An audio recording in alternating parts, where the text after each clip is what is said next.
বঙ্গোপসাগরে সৃষ্ট নিম্নচাপের কারণে উত্তাল সাগর। একের পর এক বিশাল বিশাল ঢেউ আছড়ে পড়ছে উপকূলে। জোয়ারের পানি স্বাভাবিকের চেয়ে 4 থেকে 5 ফুট উচ্চতায় প্রবাহিত হচ্ছে। ফলে পর্যটকদের নিরাপত্তায় মাইকিং করছে লাইফগার্ড ও বিচ কর্মীরা। একই সঙ্গে ব্যবসা বন্ধ করে দিয়ে উপকূলে উঠিয়ে রাখা হয়েছে জেটস্কি ও কিটকট।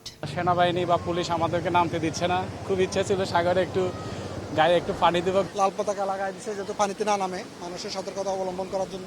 পানি উচ্চতা বেড়েছে এবং এই সময়টাতে যারা পর্যটক আছেন তাদেরকে আমরা পানি থেকে বিরত রাখতেছি।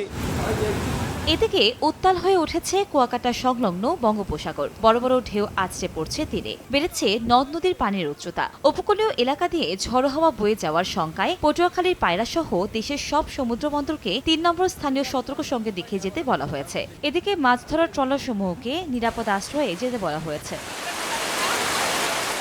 ঝালকাঠিতে বৃহস্পতিবার ভোর থেকে শুরু হওয়ার বৃষ্টি চলে সকাল 10টা পর্যন্ত। কয়েক ঘন্টার বৃষ্টিতে ডুবে গেছে জেলা শহর। বৃষ্টির সঙ্গে বইছে দমকা হাওয়াও। চরম দুর্ভোগে পড়েছেন খেটে খাওয়া নিম্ন আয়ের মানুষ।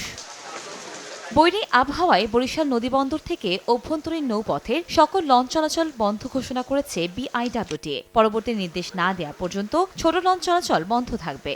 মেহেন্দিগঞ্জ যাওয়ার উদ্দেশ্যে আসলাম, এখন ঘাটে আসার পরে দেখলাম যে লঞ্চ চলাচল বন্ধ।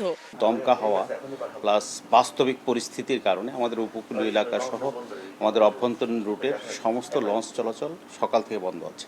বঙ্গোপসাগরে সৃষ্ট নিম্নচাপের কারণে আরও 2-1 দিন ভারী থেকে অতি ভারী বৃষ্টিপাতের সম্ভাবনা রয়েছে বলে জানায় আবহাওয়া অফিস। কনক আজাদ, সময় সংবাদ।